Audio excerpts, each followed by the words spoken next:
Saludos, saludos, saludos, saludos. Muy buenas tardes. Shalom Adonai.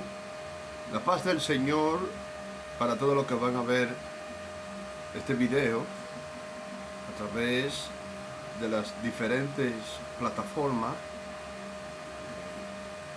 Agradeciendo al Señor la inmensa oportunidad que Él nos brinda de pertenecer y ser parte de su reino.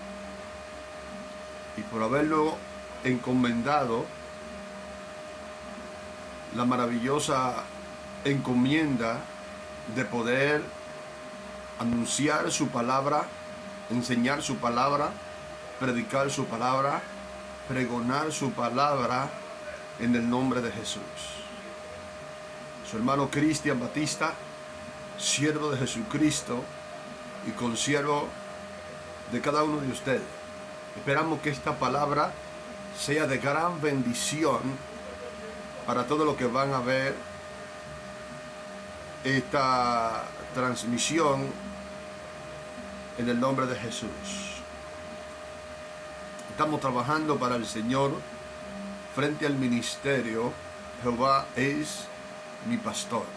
Reciban un saludo de mi esposa y de mis hijos. Quiero iniciar leyendo las Escrituras en el libro de los Jueces, capítulo 16, verso 21. El tema es: ¿en qué cárcel estás? ¿En qué cárcel estás? ¿O en qué cárcel te encuentras? Dice así las Escrituras, en el nombre del Padre, del Hijo y del Espíritu Santo. Amén. Leo la palabra de Dios en el nombre de Jesús. Todo lo puedo en Cristo que me fortalece o me da la fuerza. Dice: mas los filisteos le echaron mano y le sacaron los ojos y le llevaron a Gaza y le ataron con cadena para que moliese en la cárcel. Dijimos que el título o tema de este sermón es: ¿en qué cárcel estás? Quiero hablarle de los tres tipos de cárceles que existen. Número uno, quiero hablarle de la cárcel física, y en el transcurso del desarrollo nos iremos dando cuenta en qué cárcel puede estar y cómo poder ser libre de ella. Está la cárcel física.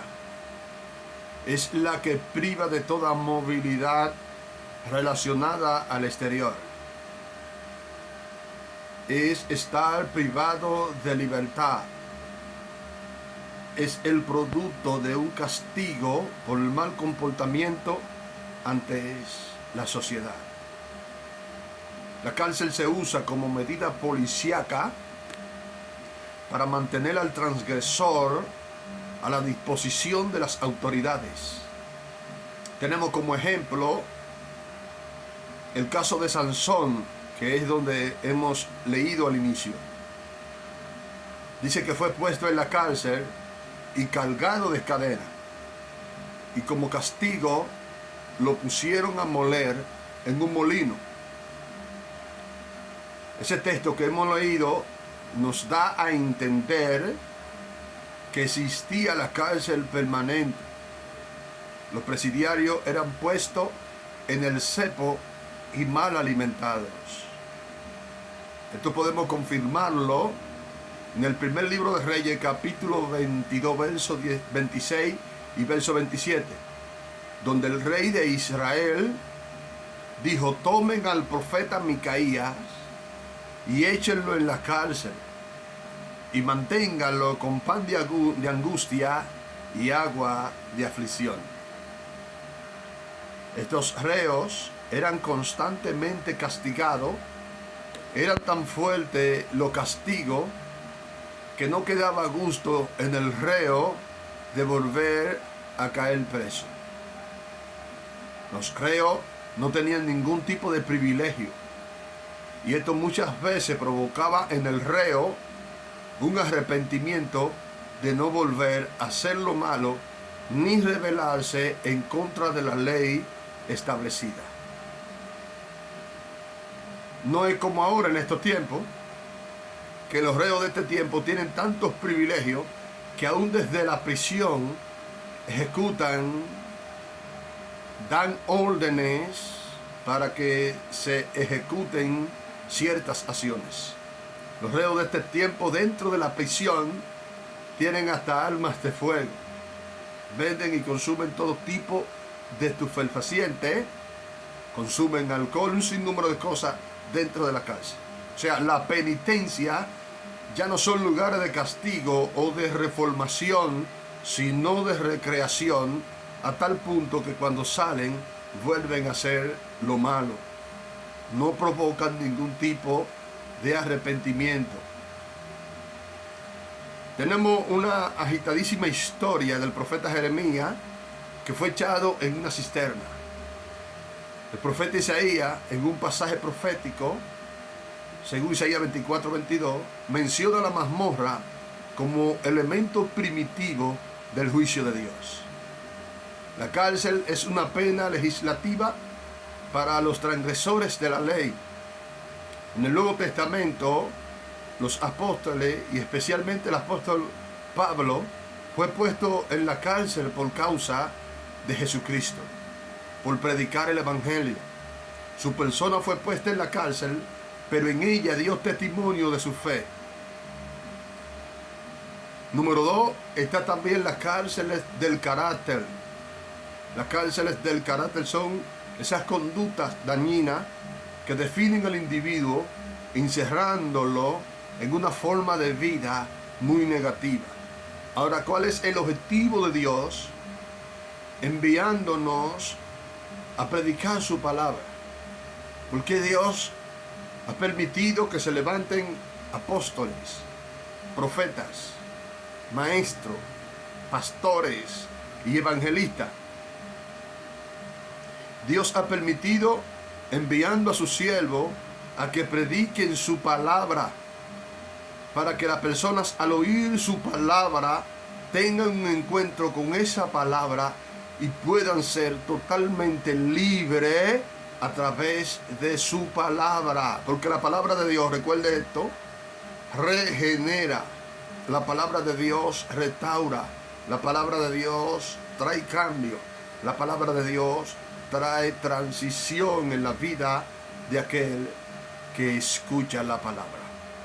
La palabra de Dios tiene un valor fundamental en la vida pública que crea y transforma la realidad.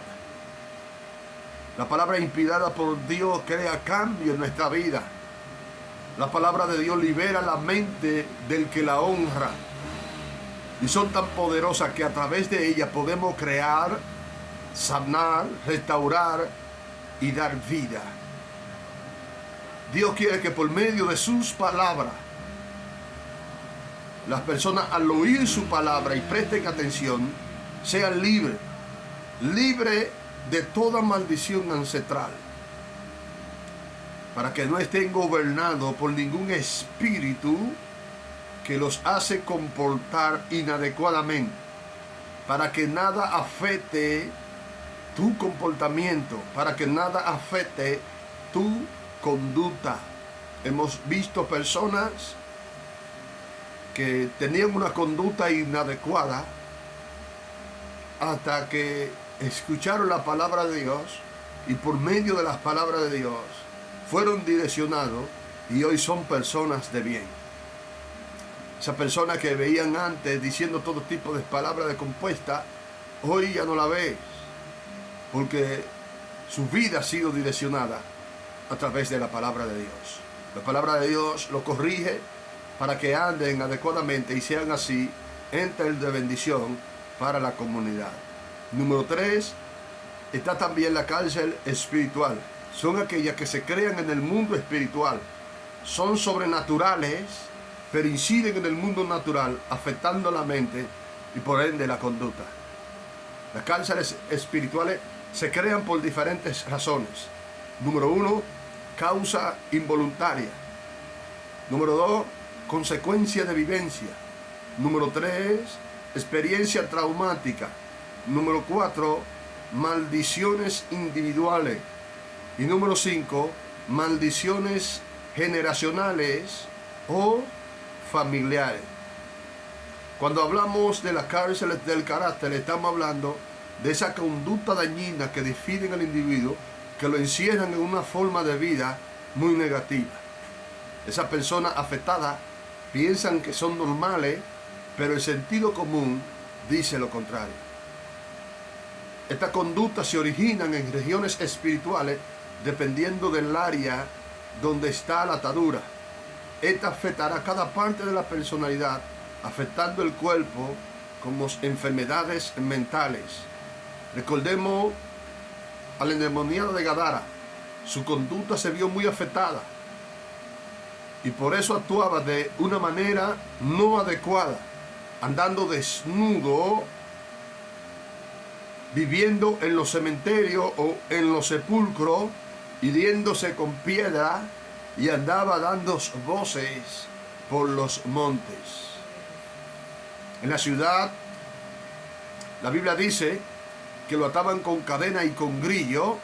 Esto significa que la ciudad estaba tratando de ayudar a este hombre y de traer en su vida cambio, pero no pudieron, porque no era una situación natural, era una situación sobrenatural, y ahí se necesitaba el poder de Dios actuando para poder traer libertad a este hombre que estaba atado, encadenado por los espíritus inmundos, espíritus territoriales que atan y gobiernan la vida de los individuos sin Dios, y por eso actúan de forma inadecuada.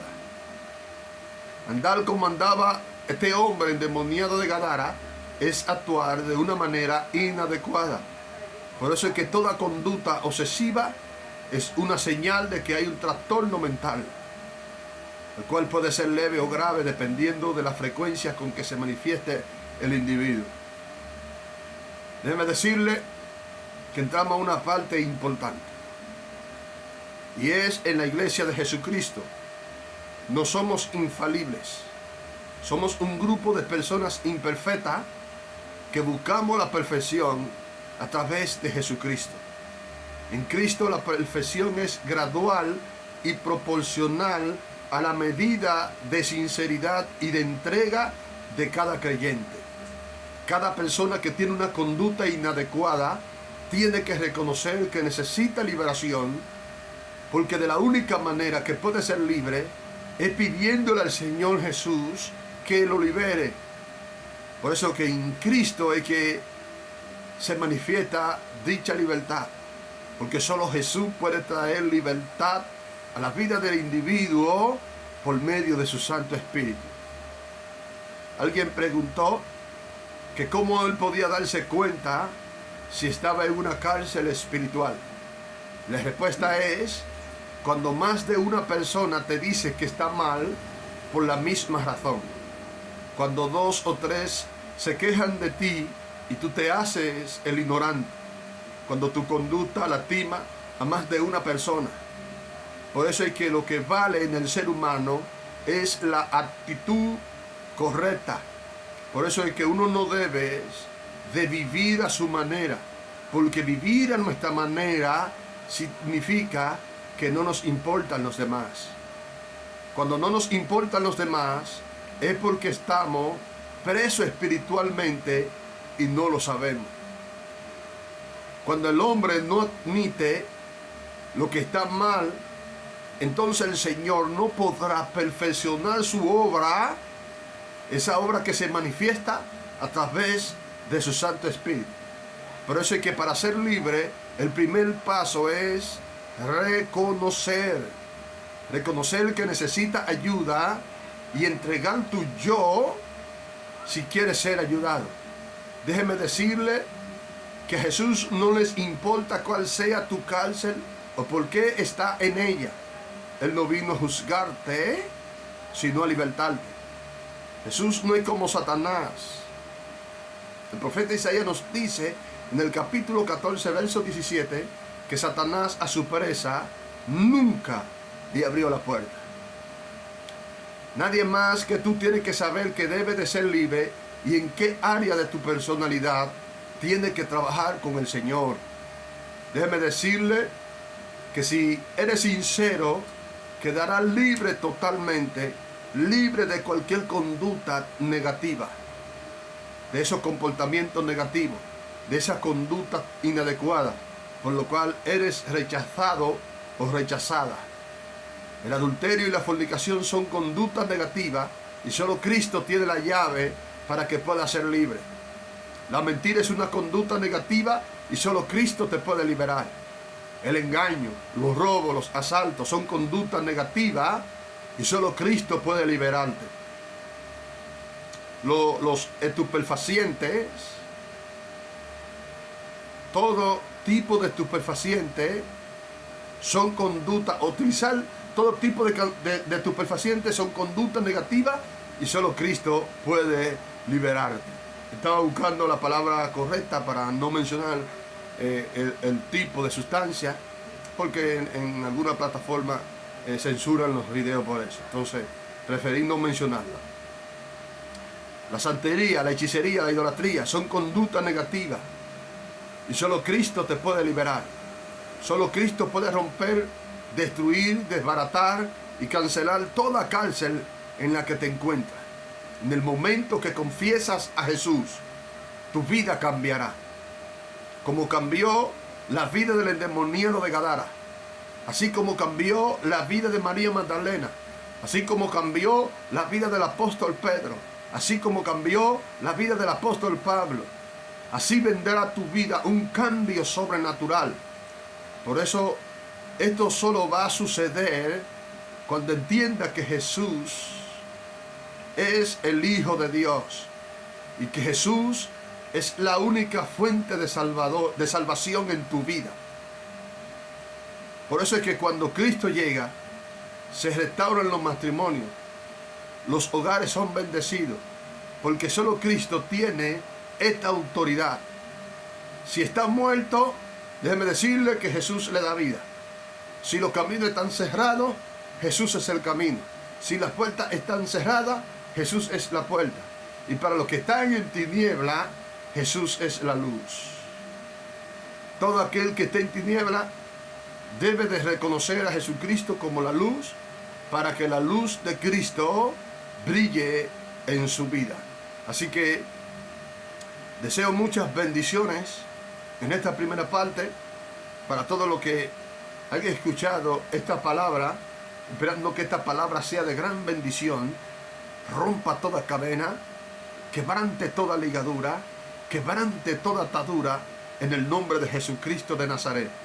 En la segunda parte estaremos hablando de cristianos encarcelados que necesitan que se les ministre liberación, que ellos reconozcan por medio de lo que vamos a nombrar en la segunda parte, que ellos reconozcan que están mal en esa área y que deben de ser trabajados y entregarle ese yo a Jesús para que Jesús sea quien te dirija y te gobierne en todo. Así que la paz del Señor, Shalom Adonai, Baruch Hashem, Shimei Naama, la paz de Dios. Dios te bendiga. Hasta una próxima entrega.